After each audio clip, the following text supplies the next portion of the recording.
especially the enemies within. We don't have the luxury of having more enemies. We already have the whole world against us. It's already us against the world. Mm-hmm. White America has done a great hit job on our image. And when I mean white America, I'm specifically talking about white mainstream America in cahoots with government. They have done a great job at tarnishing our image worldwide. Mm-hmm. And so, therefore, a lot of people who don't really know us, don't really have intimate experiences of being around Black people, don't know who we are, but they think they know who we are based on the images that have been projected to them from the American media, who again, who did a hit job on our image in cahoots with the government. And some people say, well, why would our own government, why would our own government do something like that? Well, it's very simple.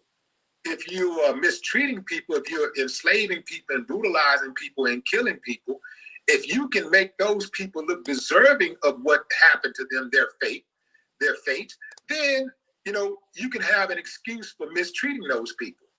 And other people look at that and say, well, they looks like they needed something to be done to them because they're wild, they're savages, they're criminals, Yeah. And it brings me to that point that Malcolm made when Malcolm said, if you're not careful, the news media will have you thinking that the people that are who have been wrong is the people who did wrong is right, and the people who've been wrong is right. I don't know the exact words, but I get what you mean. I'm gonna put a quote up. Malcolm X. Hold on, because it's a great quote. Malcolm X on media. He said, "Make the innocent guilty, make the guilty innocent." Yeah, he said that. He said that because they control the minds, they're criminal. Okay, newspapers. Okay, here it is. It says, if you're uncareful, the newspapers will have you hating the people who are being oppressed and loving the people who are doing the oppressing. Malcolm, for the brother Malcolm, man. That Malcolm deserves a holiday for that quote alone. That's kind of how you understand how life works. You were a great athlete and a great fighter, right? And one thing, if you understand anything, you understand why this makes it imperative for you to not allow other people to oppress you, right? Because when you allow another man to oppress you, he makes the rules. He writes the history books. He gets your money. He gets your woman. He gets your property. He can say whatever he wants about you, and there's nothing you can do about it. And I think that the thing that I always respected about you is you. I remember one time you said there ain't nothing that a motherfucker could do to me that I can't do back to him. And I like that. I like that quote from you because it's like, sometimes we forget that instead of always playing defense, you can play offense.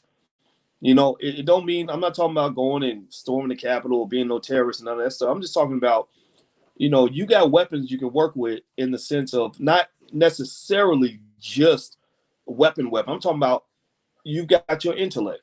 We have the power of the black dollar, 1.4 trillion to work with. We got education, some of the smartest people on the planet, the most creative, most talented people on the planet. We have faith and spirituality and dedication to the things that we believe in.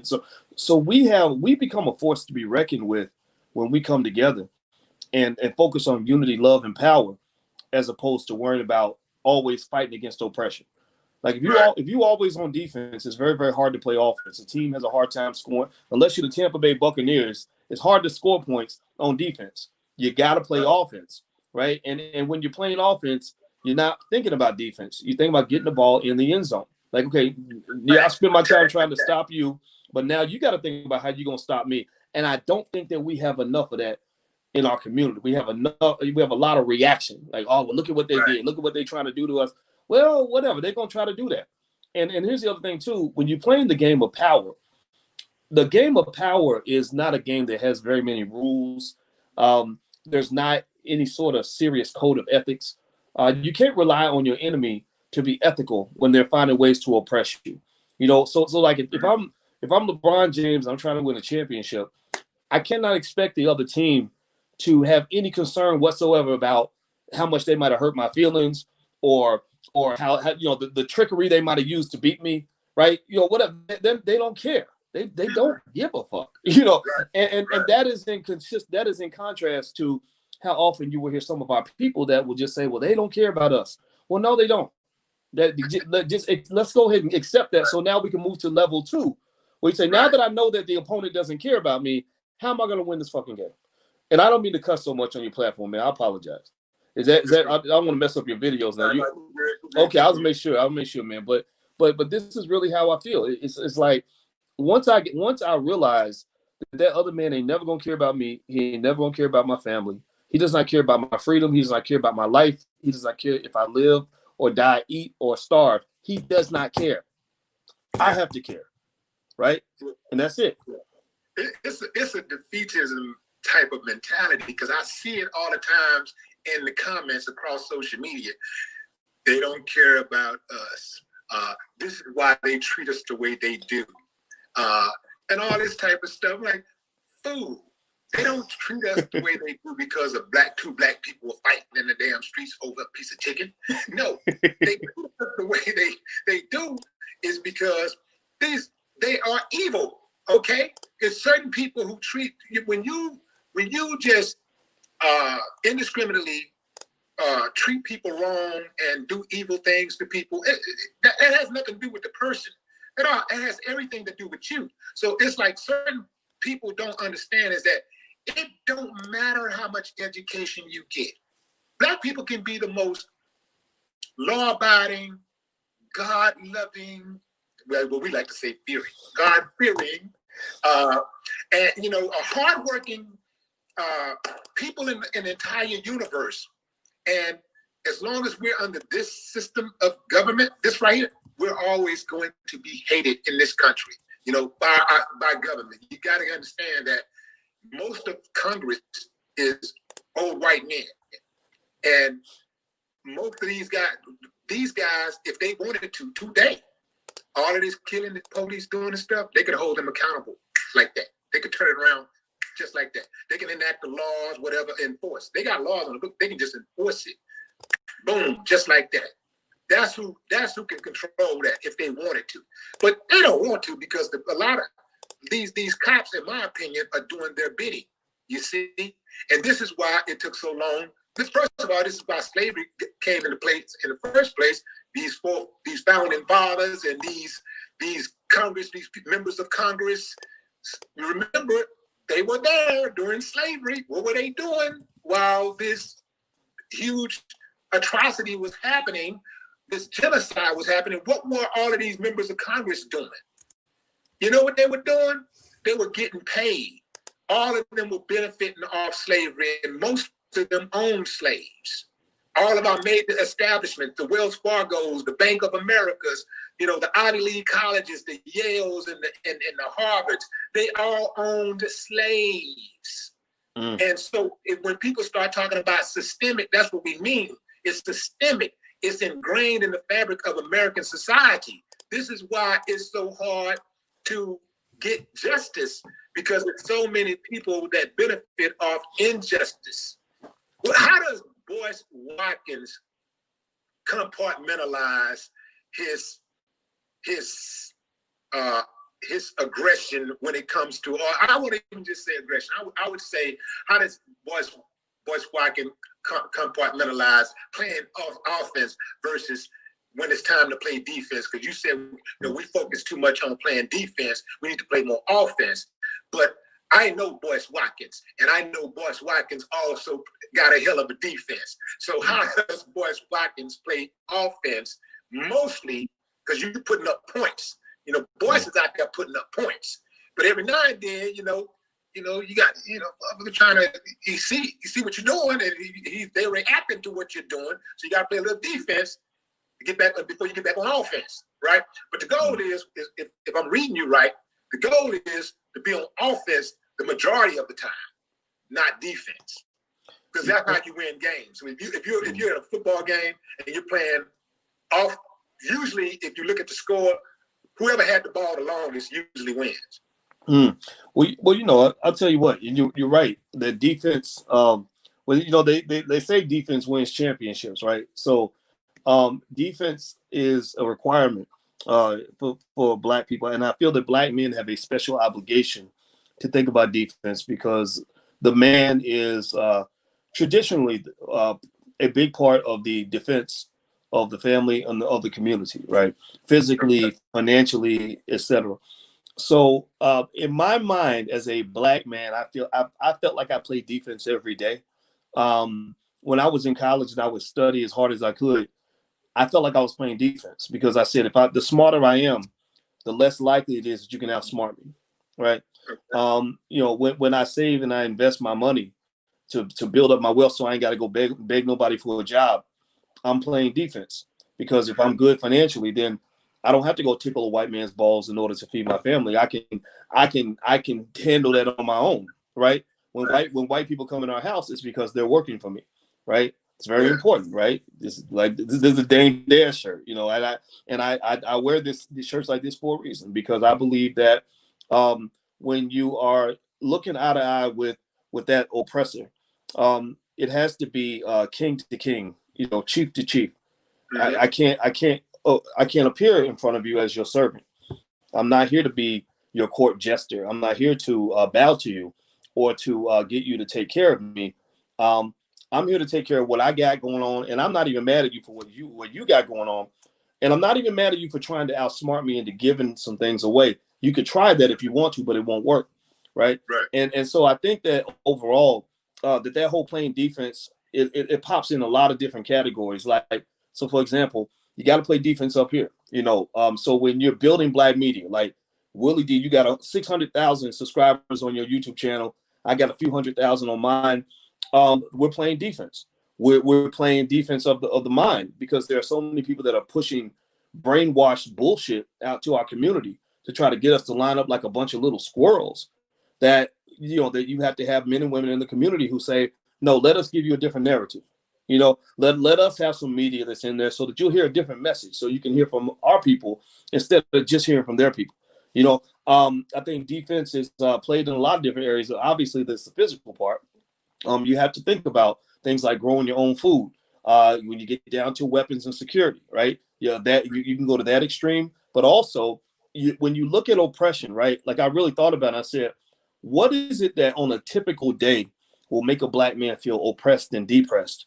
It typically, a big chunk of that, a lot of that comes down to the fact that every day you got to get up and go to work with some people that hate your guts, right? If you took that out of the equation, like imagine if somehow tomorrow we created enough Black wealth, not that this is easily doable, but imagine anybody in here, imagine if tomorrow you have enough money where you could just quit your job, never go to work again. How much would that impact your stress level? I think a lot of people's blood pressure would go down. Like there's studies that show that Black men die younger because of the stress that they endure every day on the job. So when we talk about things like economics, it's not just like so you can go buy you a Bugatti. It's so that you can just be free. You ain't got to be a millionaire to be free, right? So ultimately, I think that when you talk about freedom, I think we got to think about like what does that really mean? Freedom means doing whatever you want to do without anybody telling you what to do. Most of us ain't free. Most of us get up in the morning. We got to go somewhere because somebody told us we got to, I want to spend time with my kids, but I can't because this and this. So I think achieving that freedom is an important part of that process. Yeah. How do you achieve that freedom and then bring somebody else, a partner, along for the ride? You mentioned in one of your podcasts, you mentioned I think it was, what did you say, financial relationships? How did you, what was the financial lovemaking? You talking about that? Financial lovemaking, man. Let me stop. Let me pause for the cause. Fam, let me tell y'all something. Boyce Watkins, he been on one like this last, I don't know what happened.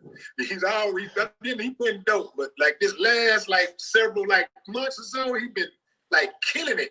And his panelists, I mean, just real strong panelists, strong views, people that's making you think. They're making you think. And that financial love making thing, man, explain that to the audience. You know what? Financial Lovemaking, that was a book I wrote a while back, like about '06. And the reason I wrote that book was because, finance is my thing. I used to teach at Syracuse University and all that. Yeah. And but money was never interesting. I'm not big into, like, I'm not real materialistic and stuff. So money, I just wanted to have enough. I didn't want to be broke. Like, I knew what it's like being broke, and I didn't like that. But I don't really think about money. It was a little boring to me. But what was fascinating to me about money was the psychological side. Like, I noticed people would do anything for money. Like, they'll kill for money. Like a girl will sleep with your ass for money. You know what I mean? Like people, people would, people want to be your friend if they think you got money.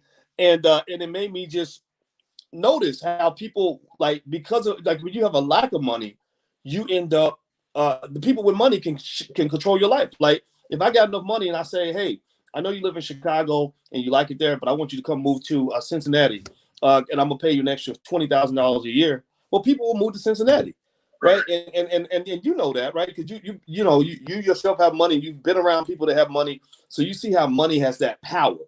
So financial lovemaking was built around the power that money has, particularly in relationships, because I've seen people ruin their whole life by choosing the wrong relationship, and money is somewhere in the background. Like one example is, this lady called me and she told me that her and her husband had a lot of money. They lived next door to Bob Costas, the guy at NBC, and she said, but she didn't know that her husband had started, like, he had a crack habit and he never told her. And she said, one day I just woke up and all my money was gone. Like he was gone, the money was gone, everything was gone.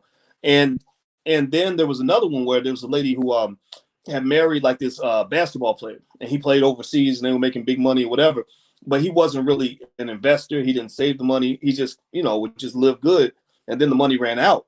And so she said, I'm 35 years old. I had to move home with my parents.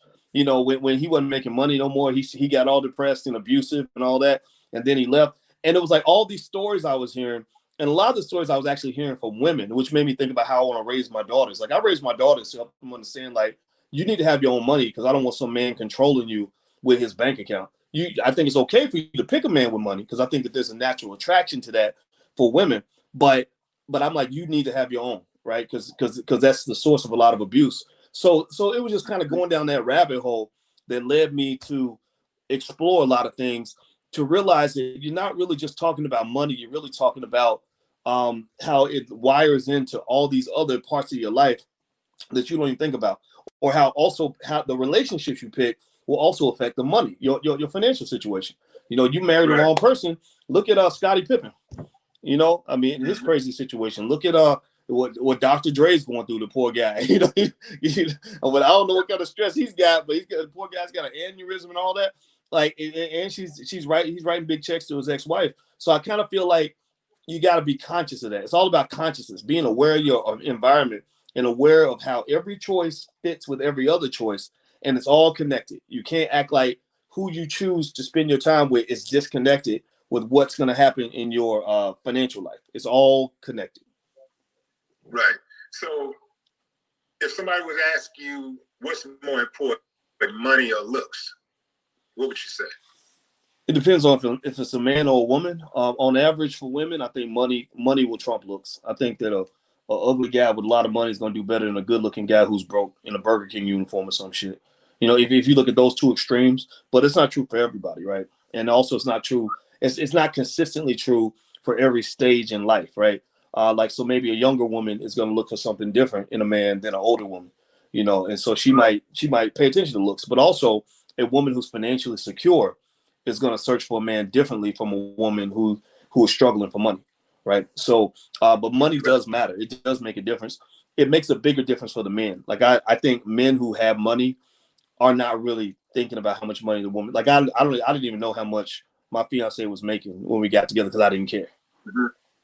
Right. Is it more beneficial, in your opinion? This is your opinion. Well, you people that say, no. I'm asking Boyce his opinion.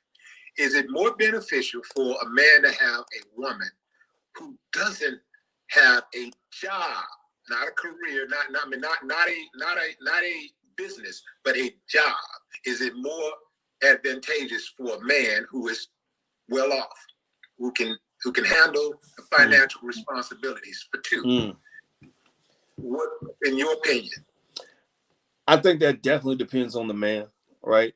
You know, I know I could handle the expenses in the house if Alicia did not have a job, but honestly, if she didn't have a career, it would probably get on my nerves because I'm more of a little bit of a loner.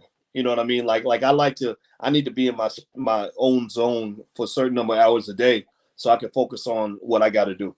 I don't want to have somebody sitting in the other room waiting for me to finish working.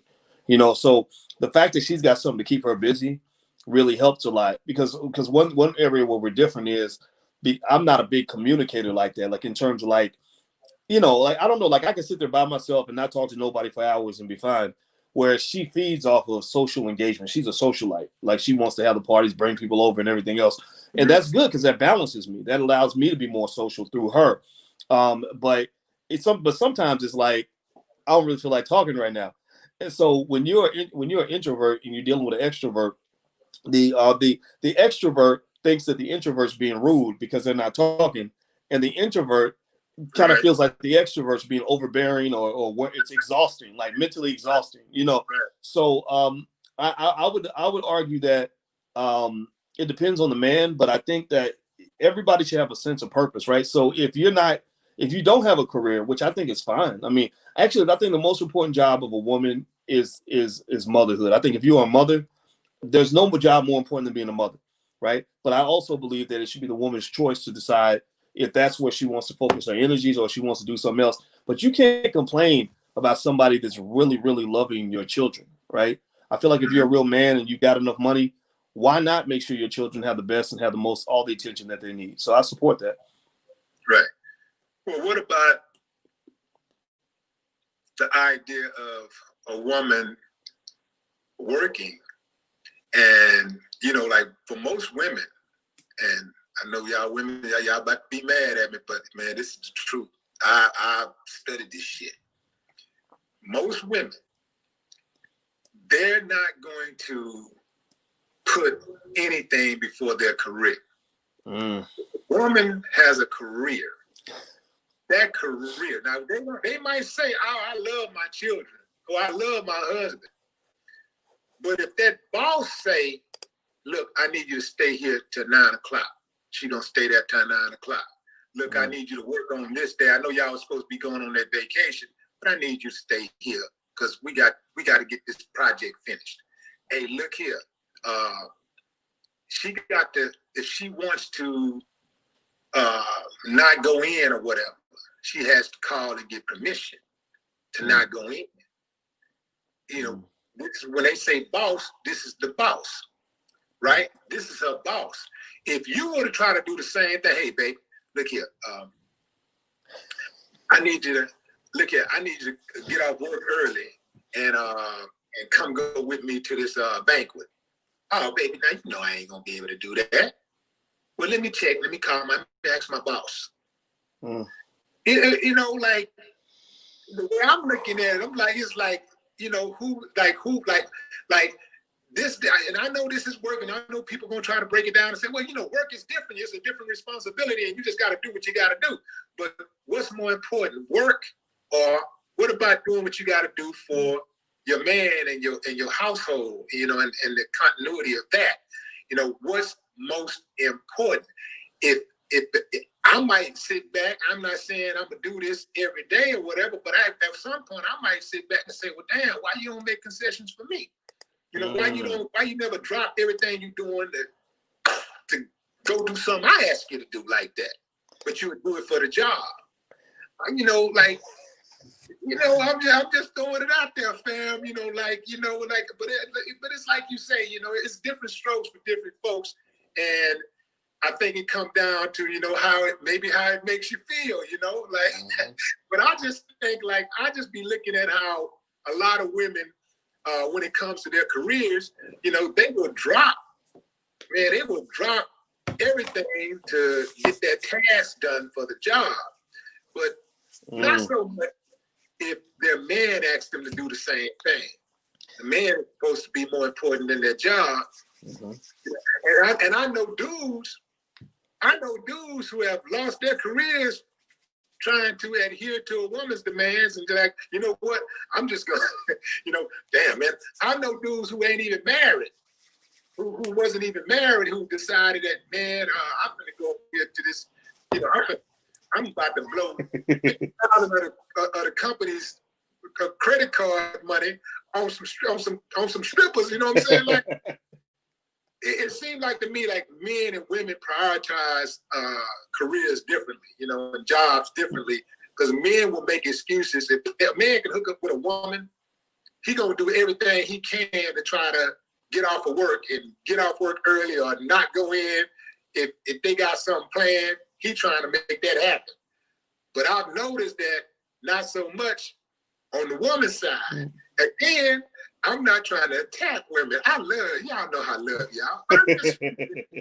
I'm just speaking on like what I've witnessed, and maybe a woman can jump in and tell me something different or give me some type of insight. Well, you know what I think. Let me tell you, man. I'll tell you a story. Right, I had a friend who was a high flying. She's a high flying career woman. She went to law school, top of her class. Had some job, making 6 figures right off the bat, and was working a lot, was traveling a lot. And one day we were talking on the phone, and I said, so what you been up to? Where you at? She said, oh, I just landed in Atlanta to see my boyfriend. And I said, oh, okay. So how often do you get to fly down there and see him? She said, oh, I ain't been here. I ain't visited him for 3 months. And she said, and I said, oh, he's picking you up. She said, oh yeah, he's rushing to the airport because he ain't had no booty in 3 months. And I said to myself, I said, no, you think he ain't had no booty in 3 months. I said, no, he done had some ass. He just ain't telling you. And and the thing was, here's the thing. When she finally found out, about 6 months later, she called me. She was devastated, heartbroken and everything else. And she said she found out about all these other women and these other situations he had going on. Here's what was complex about it. He finally fessed up. He said, look, I love you. And I really wanted to be supportive of everything you wanted to do in your career, all your dreams, everything else. I wanted to support that. So I didn't want to bother you with the fact that I needed you. Like I needed to see you and you never had time for me. You would make time to go get on a plane and go here and go there and everywhere else, but you didn't have time to get on a plane to come see me. And I thought about that. Right. And what it really says is that, relationships are hard because people have needs, and expectations. And so sometimes when we try to financial love make. Yeah. So when you're trying to juggle all these things at once, all these commitments at the same time, you can run into a complexity, and so more specifically, do I know if women or men are more dedicated to the career? I don't have to think about that part, but I will say that in general, right? If you're always prioritizing the job over your partner, that might work for some partners, but some people ain't gonna go for that. Like, so for example, most people ain't gonna go for that. Right. Well, a lot of people, some people do though. Some people, I think it comes down to like when you talk about manhood. I'm a big believer in manhood. I'm a big believer there's a difference between an alpha type male, a beta type male, the feminine male, the man the man child. Like, those are different categories, right? So, if a woman is in a relationship with Willie D, one of the most respected individuals in the world, then that's a different kind of relationship where Willie D is a man. He's not going to have you constantly putting him second to another man. That is not going to work, right? And so ultimately, where the reverse kind of applies, though, in terms of expectations, is that in order for you to command that respect, that you got to pay the cost to be the boss. So if I can't afford to pay all the bills in the house, then in a way I've conceded my right to tell you what to do when it comes to your job. Because then she's gonna say, well, who the hell else is gonna pay the light bill? And then I got to shut up and sit down. But if I'm paying the light bill and we got plenty of money in the house and I'm declaring myself to be the alpha, then that means, okay, sometimes I'm gonna let I'm gonna let you go ahead and do this thing with your boss. I'm gonna accept that, you know, because I'm a modern man. But there's gonna be a point where I'm gonna draw some lines, and if it does get to the point where we draw a line in the sand, I better win. Because if I don't win, then that's okay. You can do you, but I won't be in this relationship anymore. Because I can tell you just in personal experience, the woman that I am with makes it clear that I take precedence over the job and hardly anything else. But also because I respect her as a human being, I choose my battles. You know, like if we doing something, we going to the movies. She's like, oh, I got to go to the office. Most of the time, if I don't give a shit, I'll be like, okay, all right, well, I'll see you when you get home. But if it's really important, like, you know what I mean? Like if it's something big, like I don't know, like if like I'll give you an example. Like this is just real life. Like I wanted to move. I was like, I like Illinois, but I actually want to live. I want to live somewhere warmer. I want to move. And she had her job. She loves her job. And I was like, okay, we could do this for a while, but at some point, Boyce is gonna get his way, right? So I think that every relationship has its own negotiation, and you got to make sure you can live with the terms. Say, fam, that is exactly how I operate. Exactly what you just said. That's what I was listening. That is what I was listening for. We're on the same page, man. We're on the same page. I don't think nobody can be mad at that. I don't think a woman can be mad at that. I don't think there's no dude out there can be mad at that. That is on point, in my opinion. So, man, here we are. Joe Biden's first day in his official capacity as the President of the United States of America. A lot of people are thinking that, okay, we've turned a new page in American history, and all of a sudden racism is about to just go away. No more Trump. I'm one of the first ones, no more Trump, like no matter what, no more Trump. But, and listen, let me say this. I can't stand looking at Trump. I don't like, he looked disgusting. It looked like his face pores stink. I don't like him at all.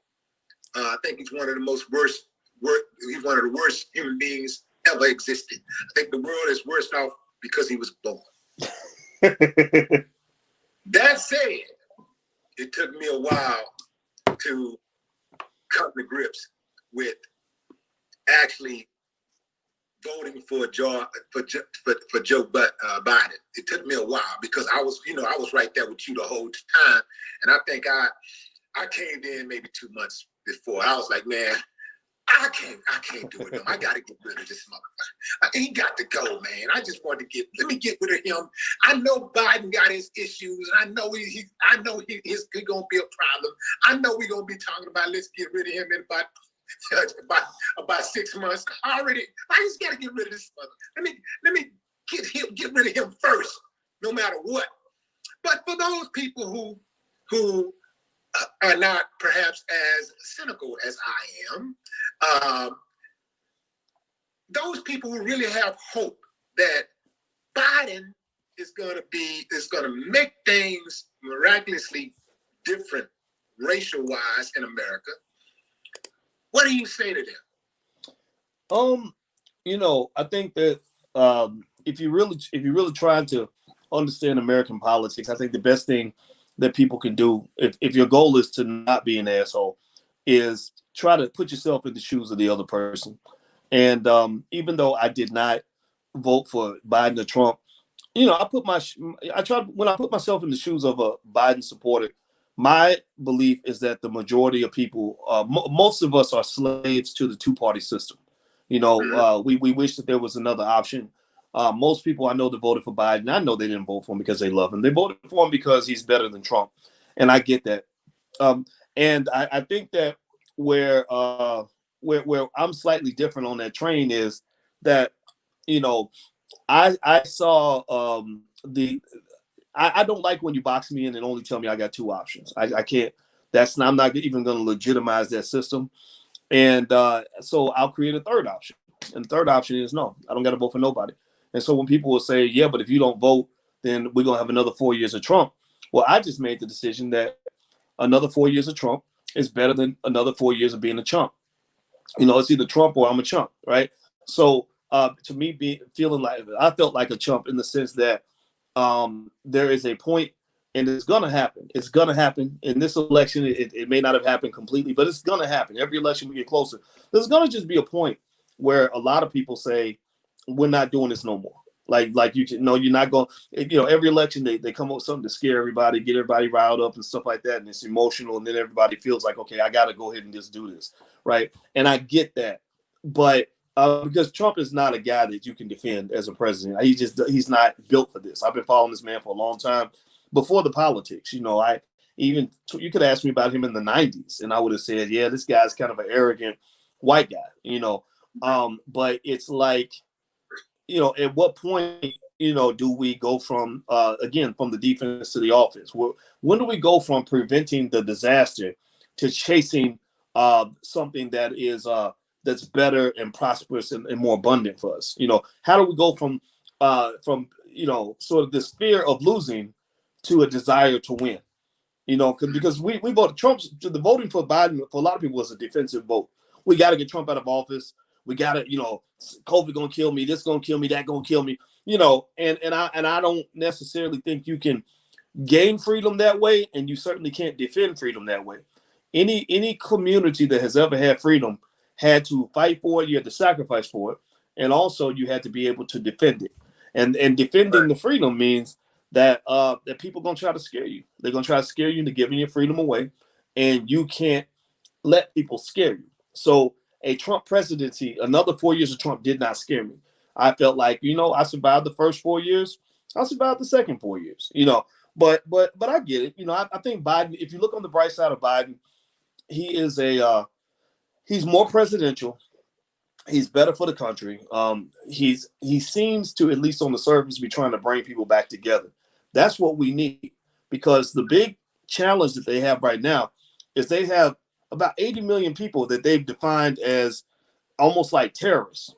And I think that as much as we might agree with that to some extent, we got to realize, again, if it's one thing if I accuse you of trying to kill me and you live across town, it's another thing if you live in my house, right? And I got to walk past you every day in the kitchen. These so-called terrorists are right here in the backyard, like they're in the military. The liberals are not the ones who pick up the gun and go fight in the wars.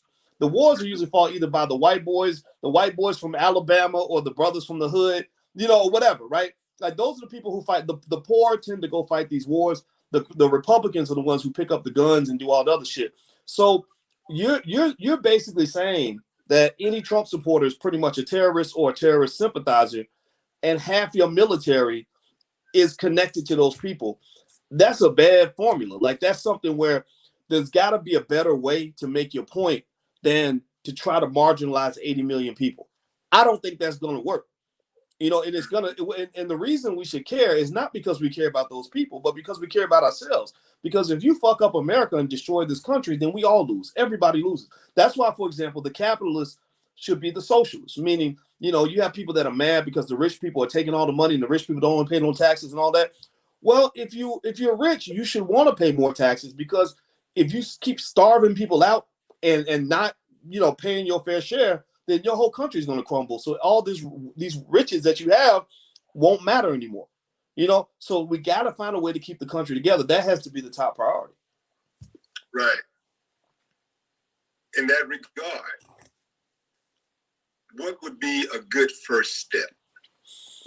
Because right now, Biden he's doing his first 100 days of policy making.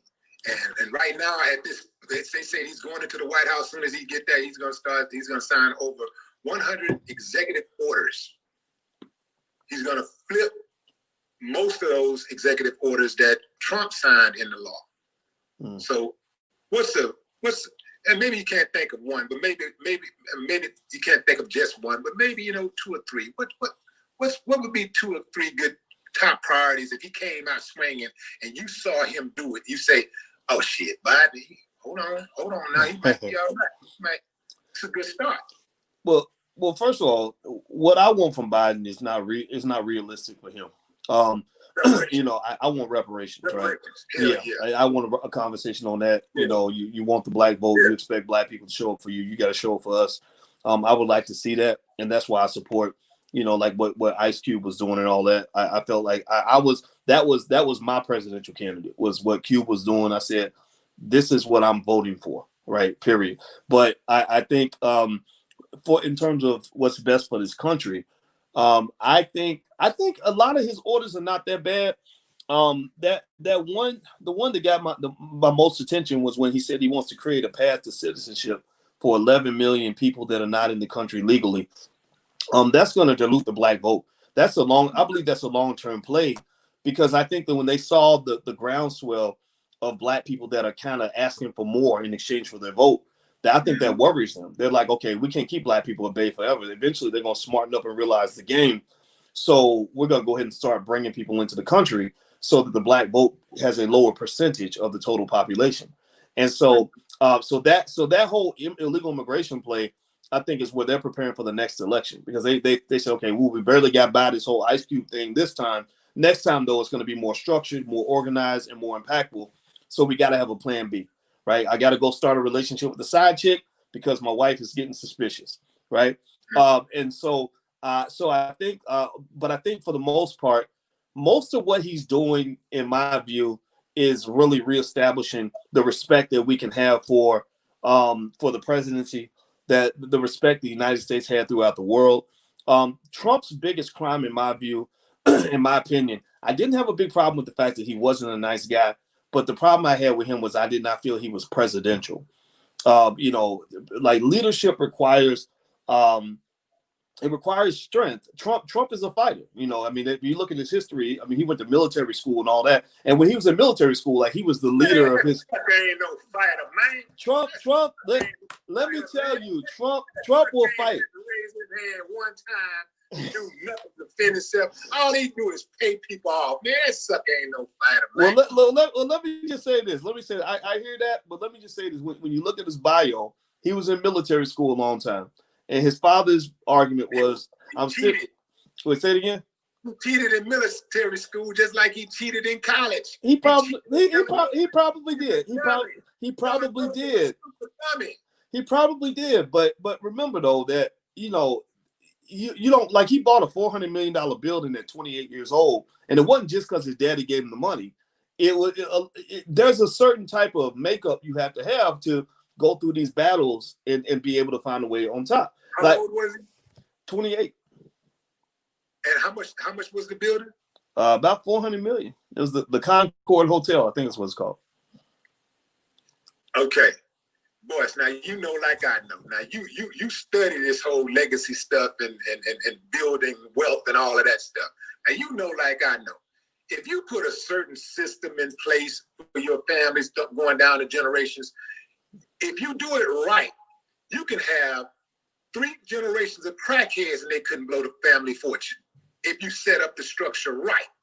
Okay? So if you set up the structure right, where with nepotism and money, influence, access, then you say, okay, Donald, you use the Trump name and you're going to go here, and you're going to here. These are my loan officers. These are my loan officers. These are my realtors. These are my brokers. These are my fundraisers.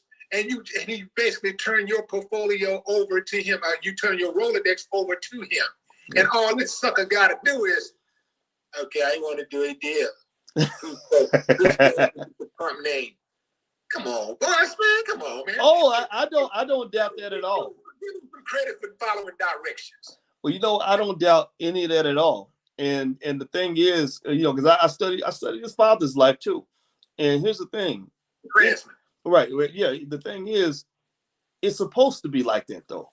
It's supposed to be like that. Like, let me tell you about like, think about this. You and I are both fathers. And tell me this. Are your children gonna have the same struggles that you had? Hey, I already see the right.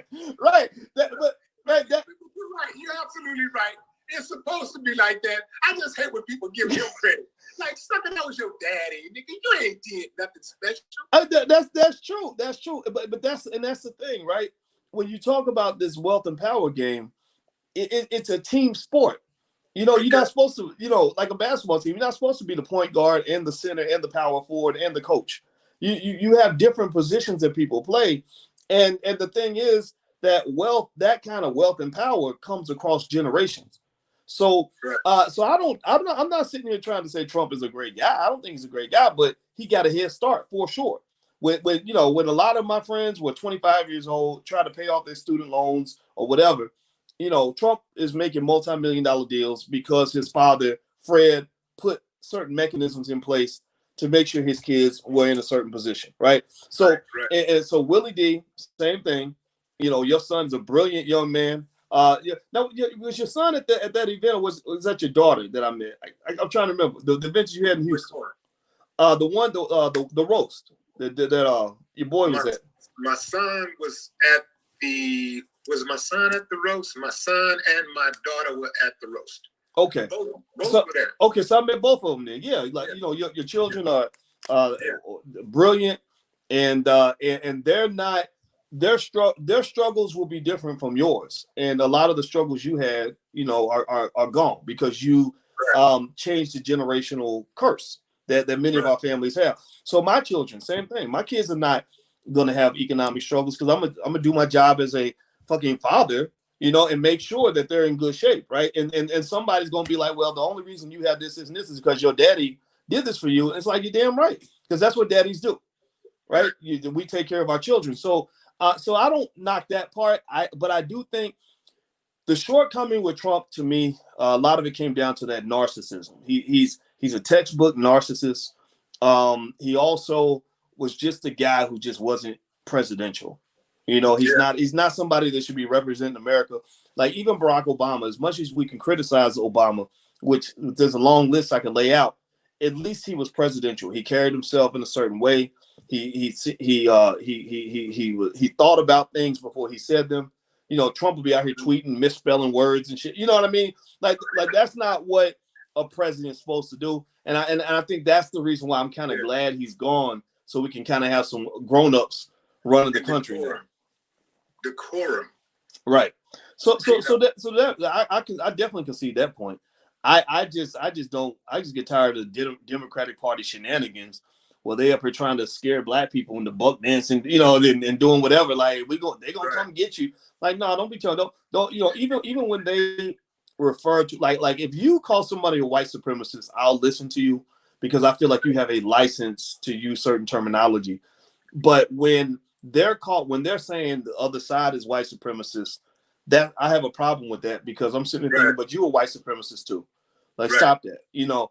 And just tell me why I should be a Democrat or why I should be a Republican, and let me make my own decision. And don't mess with me because I know a lot of good black people, man, good quality black people, who just said, you know, I don't want to be a Democrat. I don't believe in abortion. I believe what my Bible said. I'm not into the LGBT thing.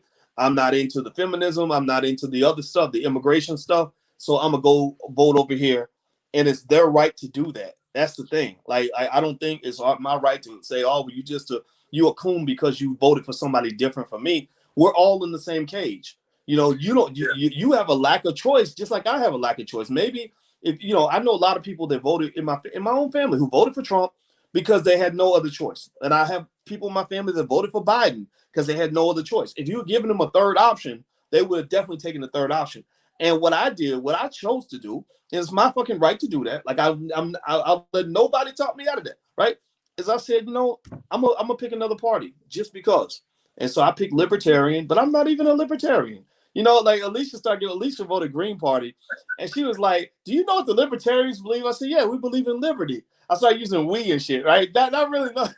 So I read up on it, and she's like, "So you don't believe in a social safety net and social security?" I said, "Yeah." She said, "Well, you're not a real libertarian." I was like, "Damn, well, I don't really have a home. Like all of us are political orphans. That's what we are. None of us really have it." But you know what, Boyce, to your point, I think that we all are a little in each party. Mm-hmm. I have conservative views, you know. Yep. For instance, you know, I believe in gun. I believe in gun ownership. You know, I'm a strong believer in gun ownership, especially for black people. I believe in gun ownership. I believe in, the hand up, not the hand out. I don't believe in just giving people money like that. You know what I'm saying? I'd rather teach a man how to fish than to give him a fish, right? Mm-hmm. That's me.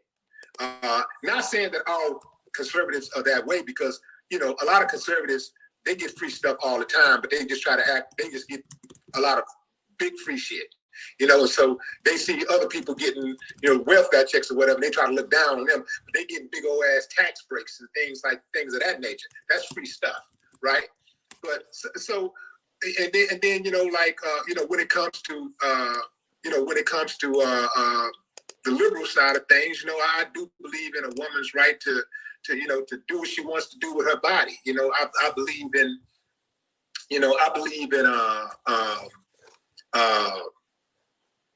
believe in Black people being able to have a voice and get some justice in this country. That's something that liberals typically promote and step out in front and say, this is what we're promoting or whatever. But at the same time, I do understand that there are liberals who are racist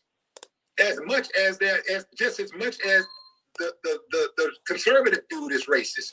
The only difference is that the liberal would be more sneaky about it, and the conservative dude might be more upfront with it. But I think that what happens with a lot of Black people who look down on the black Republicans is that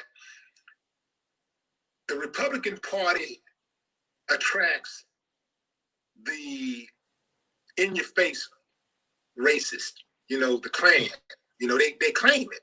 Look, we're Republicans. We're Republicans. We're Klan, and we're the neo-Nazis, and we're the just all of the bottom feeders of society. They always, they wave the flag. Now you got bottom feeders of society on the liberal side too. They just don't wave the flag. And I think so. That's the thing is that so it's like, I don't ever want to be associated with a party that the Ku Klux Klan endorses. You see, or the neo-Nazis endorse. Because I know for a fact, I ain't got to guess with them. I know for a fact they want me dead. Okay? If they had their choice, they bring slavery back just like this. And don't get me wrong, a whole bunch of liberals would too. Like that. Like that. A lot of them wish that they could just, it'd be better to just put them in slavery and we ain't got to worry about these protests anymore. So I get you. I get it, man. Like we're in a peculiar situation because we live in a country where the goal is for us to be marginalized. The so-called leaders that we have, they wake up every day trying to figure out how to marginalize us. And what people don't understand, and when people say, well, if you, why is it that other immigrants can come here and get ahead, and why is it Black people still tend to be, so far behind? And I submit to those people that there is no group of people in the history of civilization who's ever been purposely oppressed by their own government, targeted for failure by their own government, and been able to reach their full potential. That doesn't mean that we give up. That doesn't mean that we just say, oh man, we'll never win. We're never going to get out of it. No, that means we continue to fight like the ancestors did. And all of the Black people that have been successful throughout the years who figured it out and made a way somehow, some way, we still got it. With all of this oppression by our own government, with all of this suppression, we still figured it out, and we still have millions of success stories, not a few dozen like they would have us believe. Like we figured it out. And to your point, we survived. We was gonna survive Trump. I knew we would survive Trump because we survived slavery. Mm-hmm. I agree with you. I think we can survive anything. I don't think nobody has the power to kill Black people except Black people. Nobody can take us out except for us. And so, I think that to your point, when I look at the far right and I see what you talk about, the blatant racist people that just, the ones that just really don't like black people, and they're open about it. I really kind of see people that they tend to have more power when we give them more power. And I believe a lot of their power comes from attention. Like I don't know of any incident, for example, this year where some Klansmen got together and killed 1,000 black people. Maybe there's an incident here and there for sure, right? But when you look at things that are taking the lives of hundreds or thousands of people at a time, the last time black people. What's the Bible count in Chicago? Right. Now, Chicago, right. And I think that is where the attention needs to go, right? What's causing that? Now, that is a different kind of white supremacy. That's a white supremacy that comes in a more complex form than what is politically correct. Let me tell you where that happens, because these people being killed 2 blocks from Barack Obama's house. I live a block and a half from Barack, and I know that if I go 2 blocks over, people getting killed 2-3 blocks from that location. So here's how that white supremacy works, in my opinion. Bloomberg wrote an article where they tracked a lot of the violence in Chicago to drug cartels that were coming across the border in Mexico illegally. And they had to go through Chicago because Chicago was it was a hub. It was a hub for the dope route. And so when they came through Chicago, a lot of violence happened because a lot of these drugs are coming through. Also, with the drugs came a lot of weapons and things like that. And because Chicago's such a corrupt city, you had the police basically, I don't know if they're getting money. I don't know what's going on, but they look the other way. Kind of like that Capitol thing, the thing that happened where somehow people were able to break into the Capitol building, even though we got $1 trillion military that was right down the street, the Pentagon. They can't get to the Capitol building to defend one of the 5 or 10 most important buildings in America, right? They just happen to break in. It's similar to that when you talk about violence in the hood. If you go to Chicago, there's a lot of death in South Side Chicago and West Side Chicago, but there's hardly any killing that happens in the white neighborhoods. If you go to North Chicago, it doesn't happen anymore. So with that said, I think that it definitely links to white supremacy in the sense that because the lives of these black people matter less than the lives of the rich white people on the other side of town, that's why the police can't seem to stop the violence that happens in the hood. But believe me, whenever one of these killings happens in the rich neighborhood or in the white neighborhood, they find the killer immediately. They shut it down real fast. So that is a type of white supremacy that's more nuanced and more complex than just the whole, the Klansmen are coming to kill us kind of thing. Now, is Willie still here? Are you still here, Willie? I'm here. Oh, okay. Oh, so I'm highlighting you. Oh, okay, cool. So yeah, man. I think I was just making sure I haven't been on the other end of that. But yeah. So I think that it's all white supremacy. But I think that in order for us to really solve the problem, like we got to decide as a people, do we want to feel better or do we want to solve the problem? If you want to solve the problem, it requires us to think outside of the Democrat-Republican box. They give us a box. They say, okay, you can solve all your problems in the world as long as you solve them in the box, a little free lunch box we give you, and that's it. No, I think that solving problems in the black community requires all the free expression and creativity that is necessary for us to truly be the captains of our own destiny. Like, so for example, I was talking to a guy who talks to a lot of NBA players, and I said, I see the guys wearing the Black Lives Matter gear and stuff like that. I said, I think you should probably just go take a look at the Black Lives Matter website and make sure you understand that this is a little more complex than what you see. It's like the assassination of Dr. King. They tell you in school that it happened one way when it was very complex. J. Edgar Hoover spent 2 years planning his assassination to make it look like it was some simple shit, but it wasn't simple. It was very complex. So the Black Lives Matter thing is very complex. I said, so just take a look at it, and you might want to be careful about promoting something that may not be good for the black community. So one thing he said, well, it's not their choice. These guys they're just doing what their bosses tell them to do. They're wearing what their bosses tell them to wear. And I said, but wait a minute, these guys are, you're talking about these 6'5", 240-pound black men that have, $100 million in the bank are still taking orders from somebody. Like they don't have the fundamental component of masculinity, which is the ability to manifest. Masculinity is driven by the ability to snap your fingers and make something real. That's really tapping into the inner God inside of you. And so I said, you telling me that they got to just go along with what somebody else is doing. These are some of our most famous, most well-respected, wealthiest men, and they still taking orders and shit. No, I said they should be creating their own movement. They should get together, form a committee, and figure out it, lay out an agenda. Do like Ice Cube did, consult with some people that are some activists and scholars, and push some shit together and say this is what we're doing, and we know what this is because we originated this. It's like eating food. If you're always eating food that somebody else cooked for you, then they're gonna slip shit into your food.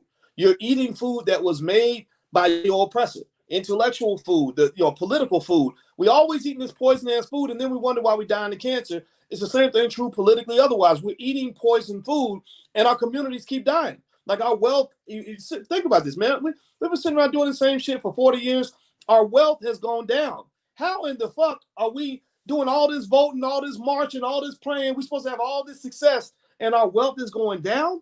Well, that means that's because they're poisoning the food. So you got to learn to cook for yourself. So what I believe is that the strongest movements in the Black community have to come from the Black community. They cannot be some shit. Black Lives Matter, that shit just came out the sky. Like, don't get me wrong. I don't even hate it. I know a lot of good people that are affiliated because they're just kind of connecting to something that they believe in. No disrespect. But when you really go deep and you figure out, for example, where did that $10 billion that they collected $10 billion on behalf of Black people. I know people who could use that money. Where is it? Like, where is it? Right? Do they even have like some type of initiative or something that website you can go to and see where that money is earmarked to? No, anything out there? Not that I have seen. I'm gonna keep researching it just so I can be clear on this. But I swear to God, man, it's like even their own member chapters basically wrote a public letter saying that there is no transparency in terms of what you're doing with the money. And what they did was they created like a splitter kind of situation where they had the Black Lives Matter global network that would do all the corporate schmoozing and collect all the donations. And then they had another side of Black Lives Matter where they're like, okay, we want y'all to do all the activism and shit. Like that was the way. Go read the letter that was written by 10 chapters that were real concerned about what was going on with the money. Like there's something shady happening. And it's one of those things where it could probably be resolved if they did like a full transparent accounting of where the money went. But I don't think they want to answer those questions. So if they don't want to answer those questions, maybe that's why. Well, okay. So people are suspicious. Let me tell you something. From the beginning, I have been supportive of the organization's right to take to the streets, protest against injustice. That alone, right? That's been my singular focus. So been hearing about all these different things about what their true agenda is and all this stuff, right? So then, I still never really publicly spoke out against them because again, anytime somebody is doing something to help our movement, our cause, to help, fight against this damn beast, this machine, this vile machine, I have to look at that and say, that's an ally, at least to an extent. That's got to be, I'm going to be cautious about any type of public criticism when I look at somebody that's actually fighting against injustice that's being perpetuated against Black folks. I got to speak on that. I got to ride with that. But then, and I'm hearing whispers and murmurs, for a minute. And then I see this damn video that come out on Martin Luther King Day. Twerk on Washington. And what I want to know is, like out of all the initiatives they could have came up with, the programs, the series that they could have came up with to honor Dr. Martin Luther King Jr. and bring attention to equality, why do you put out a video or you support a video, you present a video? Because they from what they say is that they didn't produce the video, they are presenting it as an artist series. So why are you presenting something like that if your true purpose is to to evolve and to advance the Black community. How does putting a woman in some shorts and having her to walk around basically on the Capitol grounds and bust it all open? How does that advance the culture? And also, in one of you know what? Let me see if I can look up the statement, because I don't know if did you actually read the statement that was on their Instagram? I did read it. I don't have it in front of me, but I can look it up too. Well, yeah. Let me pop this thing up right quick. So, and people were calling for them to take it down. Like most of it, they had to disable their comments because there were so many people against it. It's like they don't care now. All of a sudden, at first it was like, well, we for the community and we gotta get to the streets and we for the Black community. But most of the people, and damn near everybody that I looked on here and read the comments were all negative comments. They still got the video up. And this is how they explained it. They captioned it, "Twerk on Washington, BLMGN MLK Artist Series." And then they, try to distance themselves a little bit by saying artist statement. "Twerk on Washington is a declaration of freedom and healing. Advocating for the decolonization of over-sexualizing Black women's bodies to reclaim an ancient sacred dances of liberation and wellness. Sampling the I Have a Dream by the great Dr. Martin Luther King Jr., delivered during the March on Washington for Jobs and Freedom. The shame of traditional African practices is not ours. Trauma is kept in the body. Shake it off." So you are advocating for the decolonization of over-sexualizing a Black woman's body by over-sexualizing a Black woman's body. Yeah. Make it make sense. Oh, I can't make that make sense. I mean, that doesn't. You're not. I mean, it's hard for you to say don't look at me as a sex object and you shaking your ass in my face. And then also you got to remember that we're making an assumption that was a woman. That could have been, that could have been a dude. So don't be looking at the ass too hard unless you want to traumatize yourself. You know what? I mean, seriously. I mean, I thought to myself, that's a dude.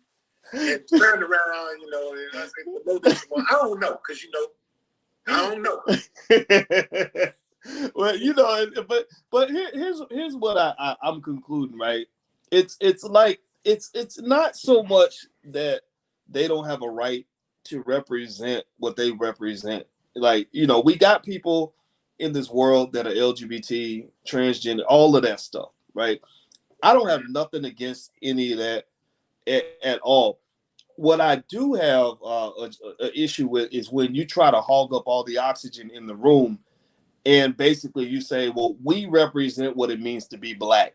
We represent Blackness. No, you don't. You represent you. Those are not my people, right? So the same in a very small segment of Black society. Very small segment. Exactly. And where it becomes a minstrel show is because that's how oppression has always worked. They will take certain Black people and elevate them to the top, give them lots of money, lots of power, and then certain other Black people they push to the bottom. That's why it's easy for Don Lemon to get on CNN, but they canceled Ice Cube. They didn't even want to interview him, right? He had to shame them into doing the interview. I mean, you're fucking Ice Cube. You've been, you're one of the most respected entertainers on the planet. You can't get an interview on CNN, but they got, Van Jones and people like that on there every day. Really? Yeah. What are you afraid of? Right. And salute the Ice Cube, man. Once again, I know you had him on your show. I've had him on my show. But more importantly, Ice Cube is one of the guys that been counting as a friend, for decades in this industry. One of the few friends in this industry, because this is a shady ass industry. This entertainment industry is very, very shady. And people, man, they change their their phone numbers based on the next gig that they get, right? So it's all the time, man. This type of stuff that's going on in the industry. So, but anytime, in my opinion, that a person is willing to sacrifice their career or their bag for their convictions, that's important to me. And the trip part about it is that the people who had criticism of Cube that look like us are mainly the people that don't do shit. It was mainly the people either who don't do nothing at all, they don't do nothing at all, or what they do always errs on the side of suspicion. You're like, okay, what is this person? Like they always seem like they got an angle on something. It's always an angle. But Cube has always been solid. He's been direct as far as I've known him. And I rock with. That's why when Cube came with that, he said he met with both administrations. He met with the Trump administration and Biden's team. Is that I gave him the benefit of the doubt because Ice Cube has character equity with me. See, a lot of people that was attacking Ice Cube don't even have good character. Ice Cube has character equity. So therefore, I gave him the benefit of the doubt. Even though I disagreed, I would never meet with Trump because I just think it's never going to go nowhere. But it's the same thing, like with you, like you decided, look, I ain't voting for Biden or Trump ass. You know what I'm saying? I don't like neither one of them. But I respect, even though I said I am going to vote for Biden, I respected your position that you took because you have character equity. You see? And so that's why I'm a big advocate of who is for us. Are you for us or not, first and foremost? Now, I'm not going to try to denounce a person based on one act or a disagreement. That is the most petty shit, in my opinion. That's that emotional shit that a lot of people that's in this space get into. They hear you say one thing or one or two things that they don't agree with. You can say 100 things. You can put out 100 videos, and everybody, yeah, my man. One video.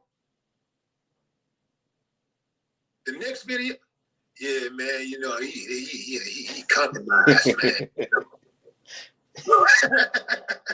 It's a trip, man, but we don't pay too much attention to those types of,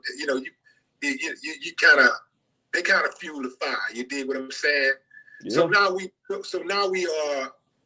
What I want to know is, like, in your opinion, what do you think is going to take now that you got the Senate, the Democrats got the Senate, they got the House, they got a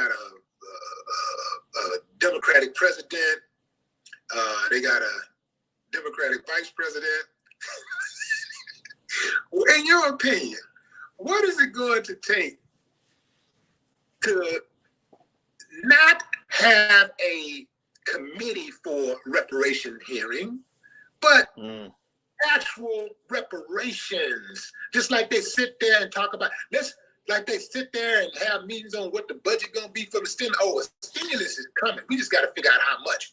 When are we gonna get to? What's it gonna take to get to the point where we say, "Oh, reparations is coming." We just got to figure out how much right now. We're trying to figure out how much. That's what we're meeting on right now. In terms of reparations, my first inclination, honestly, is it almost feels like never. Right. And the reason I say never is because I think that people don't understand what terrible shape our country's in financially. Like they don't, I mean, when you have $27 trillion in debt, and your annual tax revenue is about $3 trillion, that's like a person who, imagine if you had a friend who made $30,000 a year, but they were $250,000 in student loan debt. And then they owe you $150,000. That person is never going to pay you voluntarily. In order for you to get your money, you're going to have to kick their ass, garnish their check, or you're going to have to beat it out of them. If you can't get it out, if you can't force them to pay you, they're going to lie to you. They're going to dodge you, deceive you. It is not going to be voluntary. Now, the reason I'm tempted to say never on the reparations thing is because I believe we could get reparations if we were ready to beat it out of them. Not so much physically, but just say, you don't want to pay up. That's cool. We're not voting. None of us will be voting in this election for you. So you're just gonna have to lose to the Republicans every election until you pay up. I believe if that happened, then they would go borrow the money to start paying reparations in order to give black people what they need in order to vote. So again, to use that analogy of the person who makes $30,000 a year, they already got $270,000 in student loan debt, over $250,000 in debt. They owe you $150,000. The only way you can get them to pay you is if you force them to do it, and then also you would be forcing them to go borrow the money because they can't really pay you. They don't really have the money.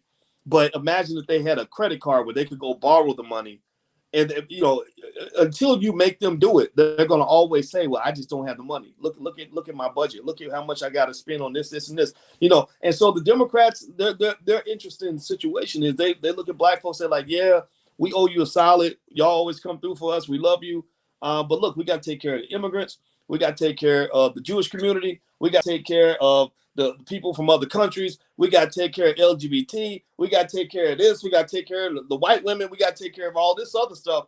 And then eventually we'll get around to you." And basically, Malcolm X said that if we're not responding by saying, look, F you, pay me. Like, if you can't say F you, pay me, like, I don't care about your problems, pay me. If you don't have the courage to do that, then you're always going to get played as a sucker. Like, that's like Malcolm X literally said that when you keep voting for a party and they keep putting you at the bottom of the priority list, you're not just a chump, but you are a traitor to your race. And so when you were talking about Cube, man, I'm gonna tell you, man, I was a fan. I was a great fan of Ice Cube's music, but I didn't get to know him till this latest election cycle, and then I became a fan of him as a person.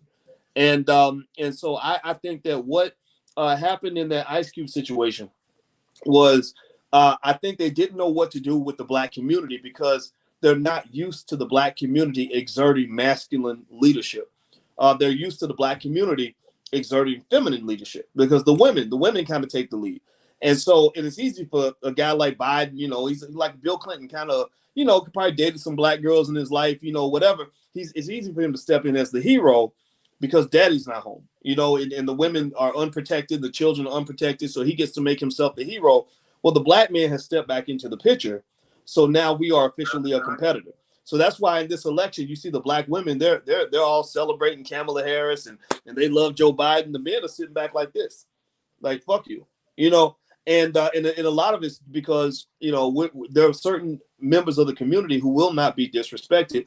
And what I liked about Cube, man, was that he was just, like you said, just solid, because, some of these people, they got the big platforms, but they're not solid people. They kind of flip-flop and wiffle waffle. He was just real consistent. And I just thought it was great. I mean, he did everything right. He didn't just jump out there. Like, he did his homework, talked to people, considered all different points of view. And then he used his platform and didn't let anybody sort of wiggle him in different directions. He was just real clear. And I thought it was great, man. He didn't let any of the criticism bother him or none of that, man. So I just thought it was a big win for black people. I mean, we didn't win, we didn't necessarily get what we wanted out of the election, but just know, like, they were taking notes, man. They were like, damn, like, we can't fool black people the way we used to. We're gonna have to come at them with something different. And I give him credit for it, as well as anybody else in the community that just stood up and started demanding more. Absolutely. Of Congressman Clyburn, you said, Mr. Clyburn mentions lift every voice and sing, and why he wants to make that into a national hymn. I can't help but wonder why he doesn't want to make reparations into a national issue. So let's talk about Mr. Clyburn. Let's get on that for a minute. Like, we got a lot of people in Congress. Well, not a lot, but the few that we do have, a lot of them I didn't even know were there because I ain't never heard them say shit. Like, I ain't never heard them, like, make the national news for like making any kind of major move that really like move the needle in terms of Black advancement. So, how much has symbolism hurt us? Because we have a Black vice president, and one of the things that we were pushing for collectively were at least the elite of the Blacks, those the go-to, the ones that Massa call. Well, the elite collectively was pushing for Biden to pick a Black female vice president. Mm. That's symbolic in and of itself. Just pick a Black female vice president. Personally, I thought that there were others who were more qualified who would give us better action based on their records. But he went with Kamala Harris, who has a sketchy record, a sketchy criminal reform record. How much has symbolism hurt us as a people? Let me. Do you mind if I share my screen real quick? I'm gonna show you something from Dr. Claude Anderson. Okay, let me see if it'll let me share real quick. So check this out. Hold on, give me a second, man. I'm trying to. Let's see. Is this it? You know what? It's not a. Give me 1 second, man. But yeah, I want to show you this picture because this is from Dr. Claude Anderson's book, Black Labor, White Wealth. And one of the things that he shows in this book, and I'm gonna try to see if I can get up on the screen. I don't know if this is it. Let me see. Hold on. There we go. Can you see? Is it coming up? Hold on. There we go. Yeah. All right. So what this shows is the number of Black elected. Oh, shoot, this is the wrong graph. Actually, I should pull the other one up. Let me hide this one. But I'm gonna pull it up. I'm gonna find the other one. But here's what it shows basically. What he did was he took the number of Black elected officials that we had in 1964, and he compared the number of Black elected officials we had in 1992. Between 1964 and 92, we went from 103 Black elected officials to 8,000. So we got all these Black people in office, all these Black politicians, etc. Then what he looked at was all the measures of quality of life. Did life get better for Black people? That was the question. All these politicians, did our life get better? And what he found was basically it made no difference at all. That he looked at poverty rates. There was still the same number of Black people in poverty. Incarceration rate did not improve.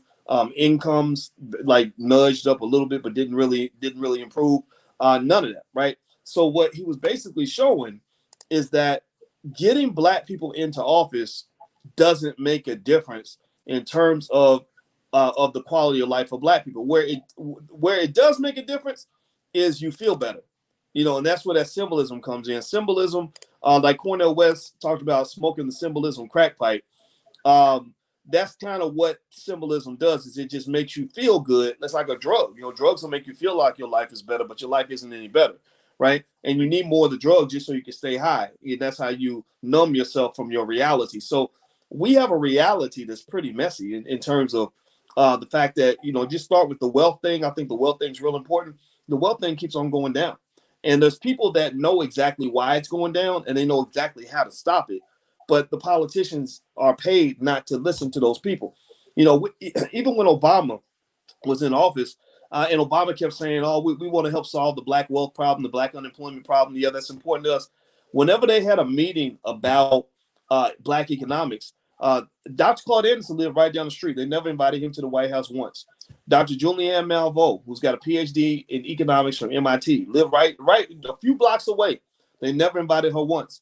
But they invited Al Sharpton to the White House like 120 times. So why do you keep inviting this? You have a serious economic problem you're trying to solve, and you bringing in this preacher. Preachers are not economists.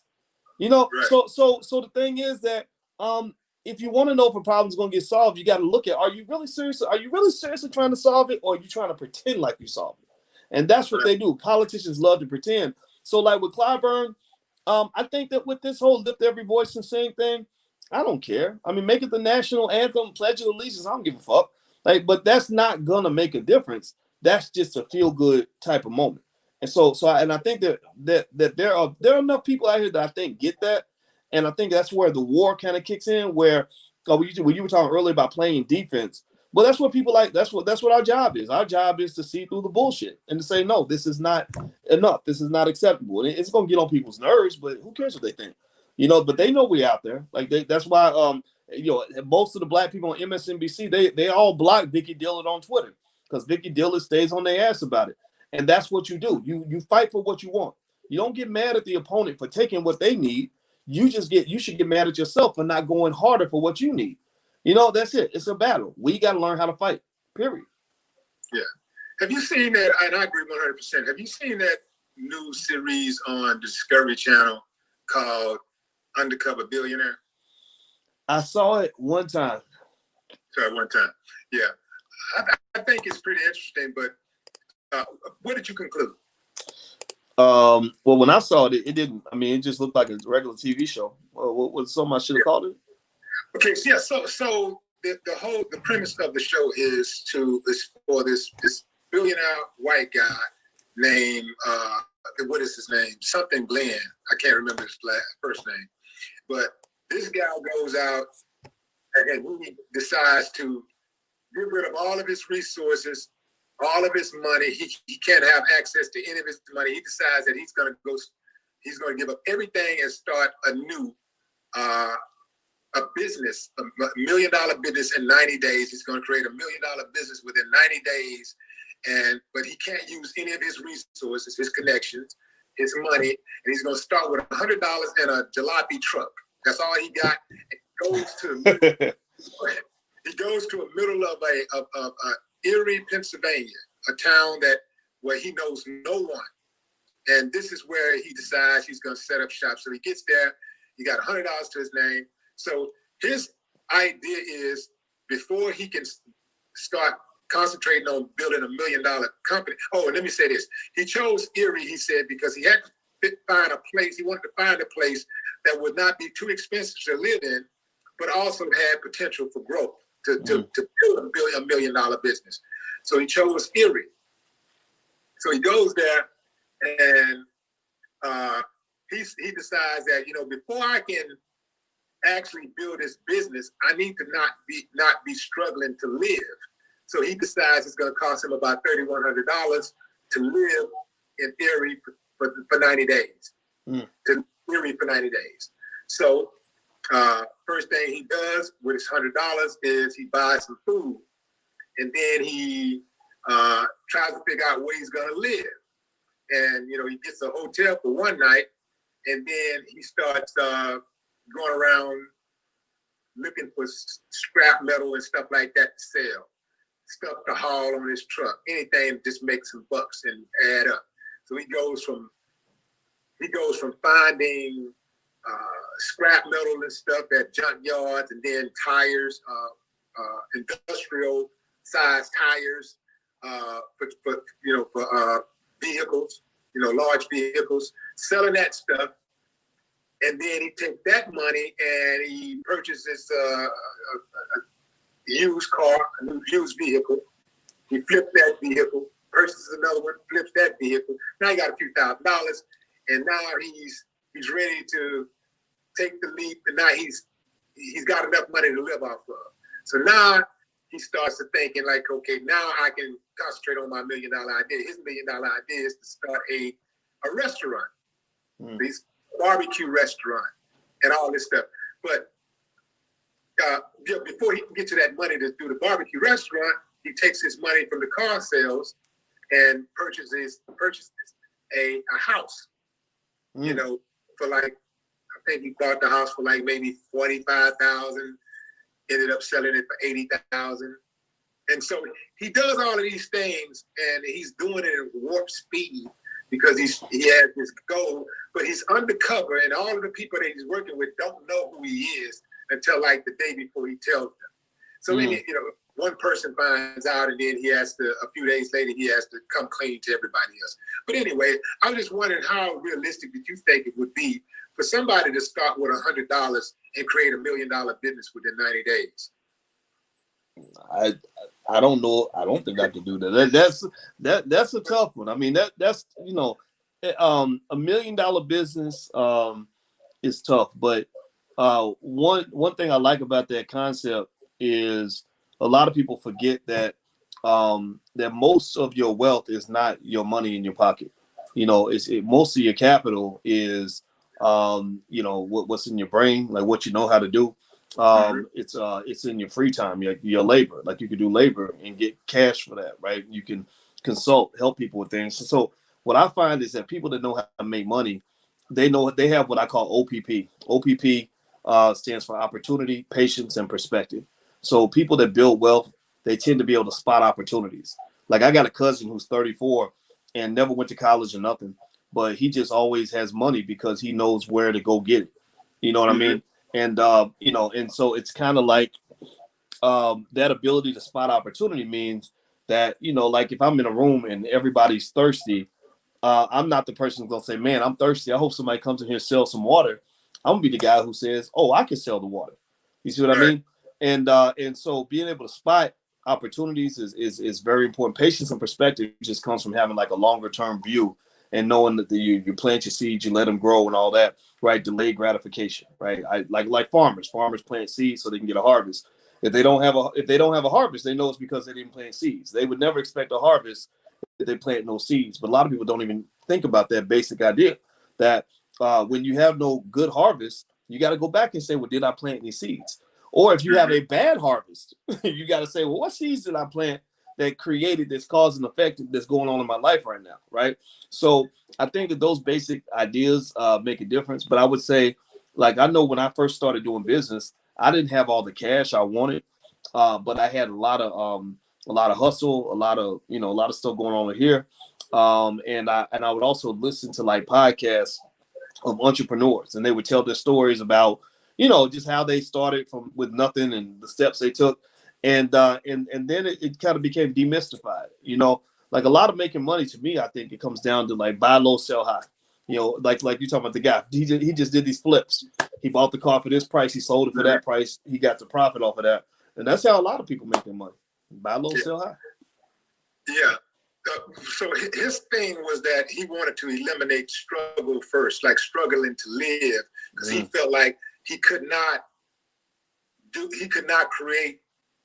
focus on creating $1 million business while he's also struggling. So he wanted to get the struggle part out of the way. He wanted to finance the struggle first. So now I can eliminate the struggle. Now I ain't got to worry about how I'm gonna feed myself, how I'm gonna have a roof over my head or whatever. That's out of the way. Now I can focus on my business. Did you do that, or did you do the two simultaneously? No, man. I mean, I think for any human being, your lowest level basic needs is like food and water and security. You know what I mean? Like if you don't have those things, it's hard to do the higher level stuff. Even when you talk about kids in school, a kid can't learn math if he's hungry. You got to feed him first, right? And so the same thing is true, for adults. Is we struggle with a lot of things, and it's not just things related to food and water and all that, or paying the bills. It might even be emotional struggles, like a bad relationship. Like you can't go build $1 million company when you're fighting with your wife every day, right? So what I find is that generally speaking, when they talk about finding your bliss, finding your purpose, getting to the mountaintop, or another more complex idea they lay out is what they call self-actualization. That's when you hit the pyramid, you hit the hierarchy where you're really flying, like you're really living your purpose, living your best life. You gotta rise out of that struggle, and that is a lot of that's an economic thing you have to solve. It might be spiritual. It might be thinking about the people that's around you, your circle, because your circle can make you struggle. So if people are constantly fucking with you, like you can't focus, right? Like so it's like even every day, when I get up, I don't struggle for like food and water and basic necessities anymore. Thank God that's past me. I've gone through that, but that's when I was younger. But some days it might just be, I got little things I got to deal with. Like Alicia's mad about something, I got to hear her out. The kids are asking for something, I got to take care of them. And when I'm doing the little stuff, I can't focus on the big stuff. Like T.I. in that song when he says big shit popping, little shit stopping. Like that, I think of that as I need to get out of the tiny struggle so I can go for the big piece of chicken, right? And that's why in my office, man, I have a lock on my door. I go in my office, I lock the door, and I just tell them, I say, y'all need to stay out there because I'm trying to do my big dream right now, you know. And I encourage everybody, figure out where your struggle's at. You know, it could be some emotional stuff, it could be relationships, it could be some financial stuff, and try to get out of the struggle-nomics so you can really do power-nomics. You got to be able to focus to do that. Yeah. Yeah, I wanted to hear that perspective, man, because you're a financial expert, and I would have been remiss to not have, try to pick your brain a little bit about that, because I often wonder, man, I see you like knocking out these videos left and right, and you running to school, and you still got your family life. I ain't lying, bro. I be like, man, how in the hell do he do it? I know I be busy. Like, people be asking, people say, damn, Willie D, you ever sleep? And I'm like, bro, I be working watching you work. Like, man, you got some type of drive, man. So, but we appreciate all the work that you put in, man. We appreciate all the work that you put in. Oh, vice versa. Any final thoughts, man, on this new era that we're about to enter, or actually that we have entered, starting today? My final thought on that, man, would be that I believe Black people are winning. We are winners. We are destined to win, and it's only a matter of time, right? It's like, how soon do we want to start winning? Do we want to start winning in this generation, or do we want it to be our grandkids and start winning? Either way, we're gonna win, and so I look forward to the just to interject real quick. If we want our grandchildren to start winning, we're gonna have to start winning. There you go. That's right.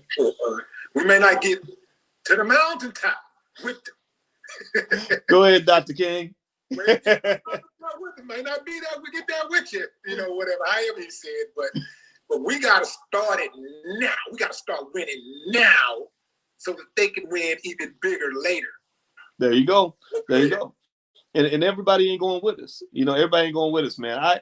I'll tell you what. You know what I thought was cool? I'm confess something, man. When that day when you reached out and I was talking to Ice Cube, I was sitting there thinking about how I used to listen to both of you guys back in the day, and I thought this is so cool that Ice Cube quoted you in what was one of the greatest hip hop songs ever. When he said, "Willie D told me to let a hoe be a hoe," right? And he quoted you in "No Vaseline." That wasn't just a regular song. Like, that was one of the greatest songs ever, right?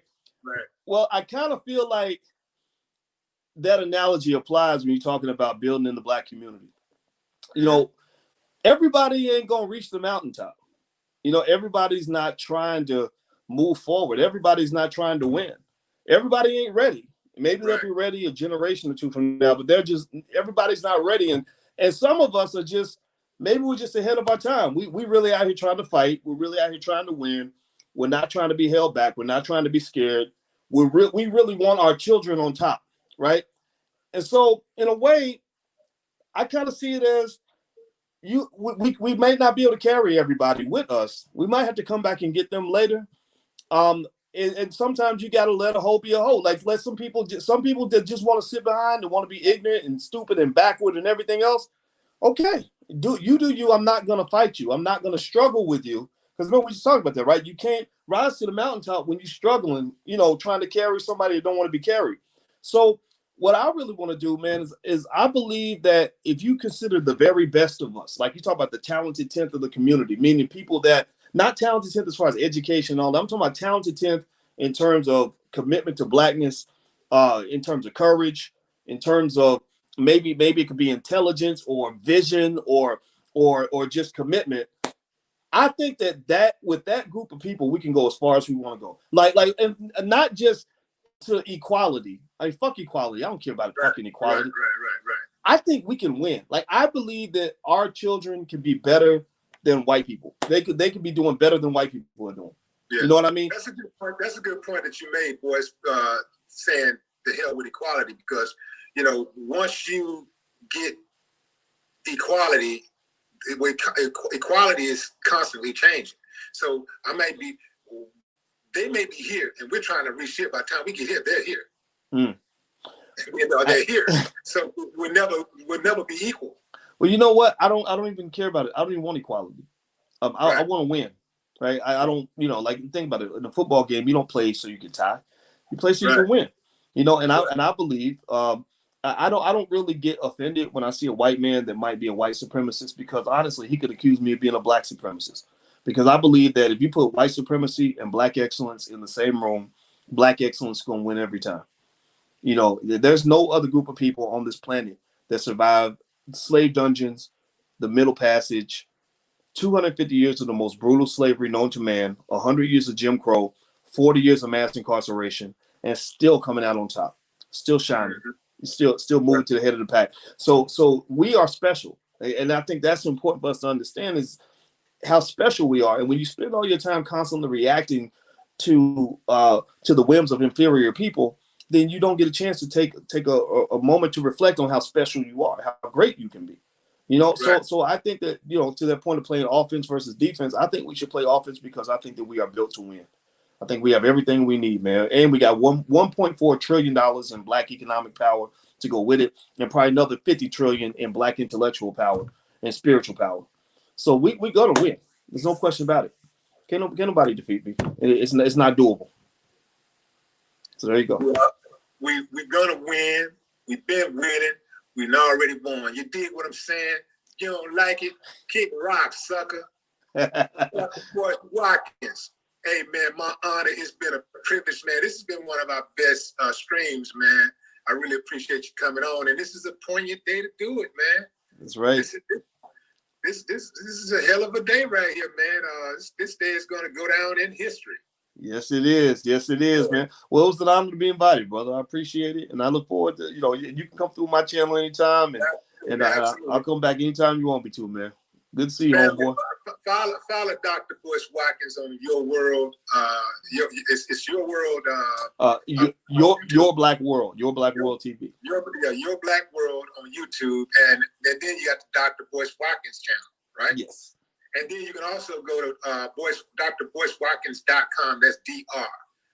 BoyceWatkins.com. Go to that channel. Go to that website, and that is a plethora of resources on that for you guys to check out.